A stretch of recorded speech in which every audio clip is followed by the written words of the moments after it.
இஸ்ரவேல் ஜனங்களைப் போல கடந்த காலத்திலே நம்முடைய வாழ்க்கையிலே, நம்முடைய குடும்பத்திலே, நம்முடைய உறவிலே அநேக தவறுகள் செய்திருக்கலாம். கர்த்தரை மறந்திருக்கலாம். இஸ்ரவேல் ஜனங்கள் கர்த்தரை மறந்தார்கள்.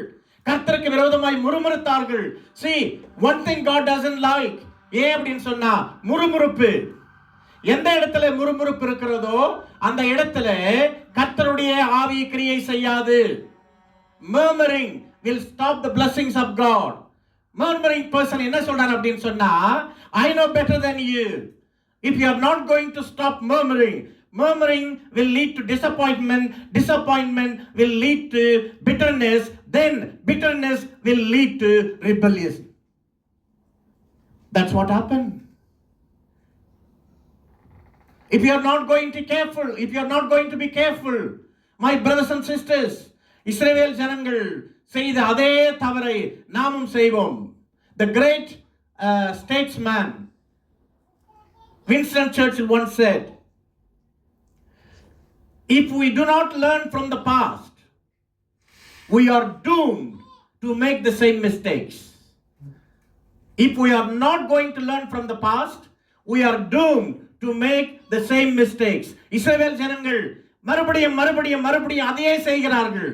ஆனாலும் அருமையான சகோதரனே சகோதரியே, அந்த ஜனங்களுக்கு இறங்கின தெய்வம் நம்மத்திலும் இருக்கிறார். In spite of everything, whatever we did yesterday, உங்களுடைய தனிப்பட்ட வாழ்க்கையில, குடும்ப வாழ்க்கையில, ஆவிக்குரிய வாழ்க்கையில என்ன தவறுகள் செய்திருந்தாலும் சரி, கர்த்தர் சொல்லுகிற வார்த்தை, மகனே மகளே, நான் உங்களுக்காக வைத்திருக்கிற ஆசீர்வாதத்தை நீங்கள் பெற்றுக்கொள்ளும்படி புறப்பட்டு போங்கள். Possessing the promises of God for our tomorrows.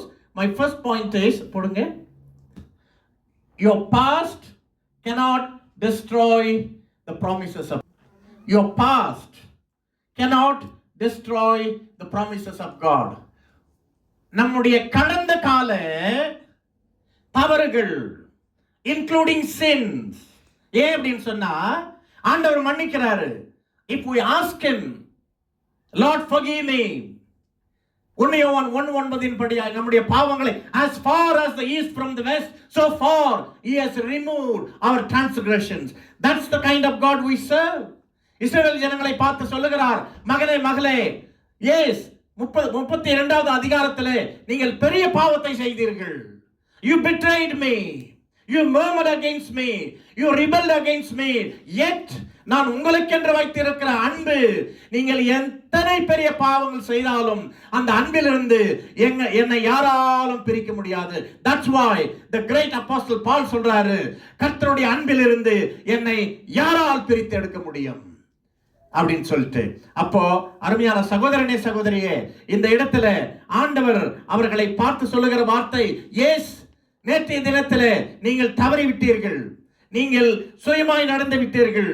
In spite of my grace, in spite of me being merciful to you, அநேக காரியங்கள் செய்தீர்கள். ஆனால் அருமையான மகனே, I want you to know, உங்களுடைய பிரச்சனைக்கு மத்தியிலே, உங்களுடைய பாடுகளின் மத்தியிலே என்ன நடந்திருந்தாலும் சரி, என்னுடைய கோபம் ஒரு நிமிஷம், ஆனா அவருடைய தயவோ, ஆண்டவர் சொல்லுங்க, அவருடைய கோபம் ஒரு நிமிஷம், அவருடைய தயவோ நீடிய வாழ்வு. சாயங்காலத்தில் அழுகை தங்கும், விடியற் காலத்தில் களிப்புண்டாகும்.